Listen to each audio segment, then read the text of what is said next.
Bagaimana ya bisa kita mengetahui keterhubungan antara apa yang penting bagi orang lain dan apa yang penting bagi kita?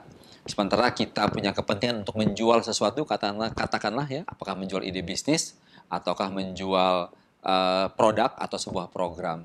Dan apa yang penting bagi orang tersebut.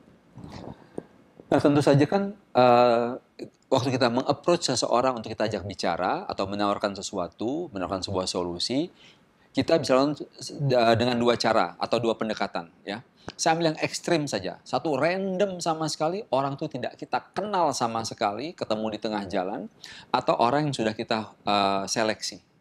Artinya adalah calon atau kita sebutnya potensial buyer kita. Ya, ataukah ini yang sama sekali tidak terkoneksi sama kita.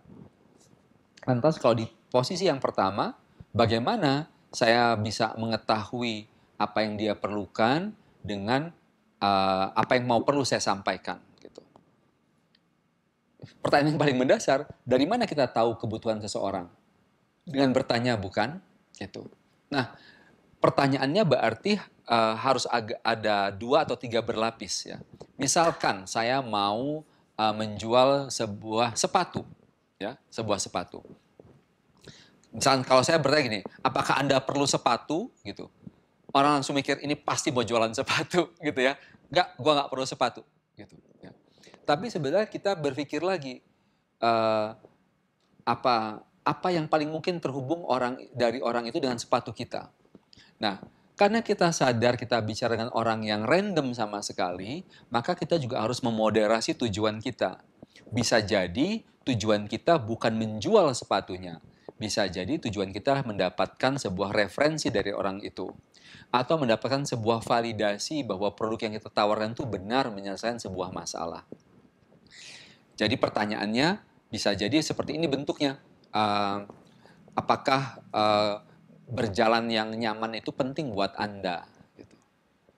Jadi agak mendalam lagi pertanyaannya. Gitu. Ya. Sehingga pertanyaan ini kan kalau kita pikirkan baik-baik, akan dijawab iya oleh siapapun. Gitu. Siapa yang nggak mau berjalan dengan nyaman gitu, dan terhubung dengan apa yang mau kita sampaikan gitu. Tapi perlu beberapa tahap untuk sampai menyampaikan tentang sepatu yang mau kita jual. Kalau kita sudah tahu orang ini perlu sepatu, ya, dan juga penting kenyamanan, maka mungkin kita akan sedikit ganti pertanyaannya. Bentuk sepatu apa yang membuat Anda merasa lebih nyaman berjalan? Karena kita sudah tahu orang ini mau beli sepatu. Kalau yang satunya, orang yang random sama sekali. Jadi disinilah cara kita bagaimana membangun komunikasi yang strategik, memastikan yang kita sampaikan pertama kali bukan yang penting buat kita, tapi apa yang penting bagi orang yang sedang kita ajak bicara.